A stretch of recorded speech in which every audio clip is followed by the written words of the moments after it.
The world has known many magicians, but none quite like him. He was more than a performer, more than an illusionist, more than a man. He was Harry Houdini, the greatest escape artist who ever lived. His name alone conjured images of locked chains, sealed coffins, and daring escapes that defied reason. Crowds gasped as they watched him slip free from handcuffs, untangle himself from ropes, and rise from the depths of water-filled tanks as if he had made a bargain with death itself. But before he was a legend, he was simply Eric Weiss, a poor Hungarian immigrant who arrived in America with nothing but a dream and a restless spirit. From a young age, he was fascinated by magic, spending hours practicing sleight-of-hand tricks and studying the great magicians of his time. But simple tricks were not enough for him. He wanted something bigger, something impossible. And so, he stepped onto the path that would make him immortal. At first, he was just another magician struggling to be noticed. He performed in dime theaters, earning little more than polite applause. But everything changed when he discovered his true talent: escapology. What if a man could free himself from the impossible? What if he could slip out of locked chains like a ghost, escape from sealed trunks like a spirit passing through walls? That was when Harry Houdini was born.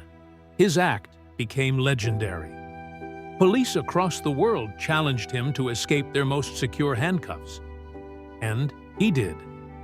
Spectators watched in disbelief as he was shackled, tied, and submerged into icy rivers, only to emerge moments later, free and triumphant.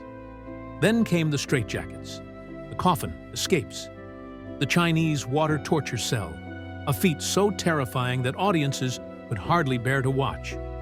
Houdini would be lowered upside down into a locked glass tank, his feet bound, his breath held. Minutes passed, hearts pounded, and then, just when all seemed lost, he would burst from the water, gasping, victorious. He was unstoppable. But Houdini wasn't just an entertainer. He was a fighter. As his fame grew, so did the rise of fraudulent spiritualists, people who claimed to speak to the dead, tricking grieving families into believing in ghosts. Houdini despised them. They exploit pain, he said. They sell lies. And so, the greatest illusionist in the world declared war on the fakes. He attended seances in disguise, exposing tricks and hidden wires. He challenged so-called mediums to prove their powers, offering a cash prize that none could claim. Even the famous Sir Arthur Conan Doyle, creator of Sherlock Holmes, believed in spirits, but Houdini would not be convinced. The dead do not return, he declared. Only the truth remains. Then came his greatest challenge.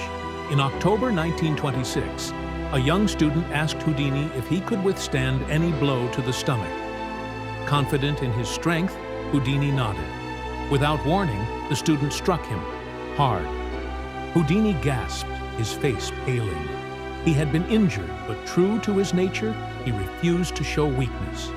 For days, he ignored the pain. He performed his shows as usual, hiding his agony from the world. But inside, something was terribly wrong. A ruptured appendix, infection spreading. On Halloween night, 1926, the man who could escape anything lay in a hospital bed, facing the one lock he could never pick: death itself. And then, he was gone. Or was he? Even in death, Houdini's legend refused to fade. Every year, on Halloween, believers gather, whispering his name, waiting for a sign. Because if anyone could escape the afterlife, it would be Harry Houdini. But perhaps the truth is simpler. Perhaps Houdini never truly died. For as long as people speak his name, as long as they marvel at the impossible, as long as they believe in the power of sheer will, Harry Houdini lives on.